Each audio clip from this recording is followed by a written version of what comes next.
સુરત મહાનગરપાલિકાની ચૂંટણી પહેલા આમ આદમી પાર્ટીને વધુ એક ઝટકો મળ્યો છે। આમ આદમી પાર્ટીના મહિલા મોરચાના પ્રમુખ નીતાબેન પટેલે રાજીનામું આપ્યું છે।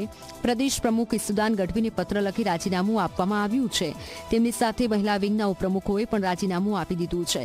રાજીનામું આપી નીતાબેન પટેલે આમ આદમી પાર્ટી કાર્યકર્તાઓ સાથે અન્યાય કરતી હોવાનો આરોપ લગાવ્યો છે।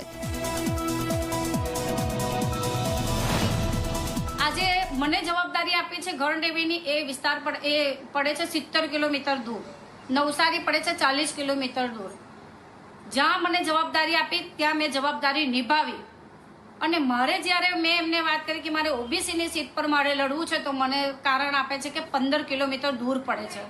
એટલે હું આમ આદમી પાર્ટીમાંથી તમામ હોદ્દાઓ પરથી હું આજે રાજીનામું આપું છું અને મને એવું લાગે છે કે આમ આદમી પાર્ટી મહિલાઓ માટે અન્યાય કરી રહી છે। આજે એક સુરત શહેર મહિલા પ્રેસિડેન્ટ તરીકે અગર મને જગ્યા નહીં આપી શકતા હોય તો બીજા અમારા મહિલા વિંગમાંથી ક્યાં કોઈને જગ્યા આપશે।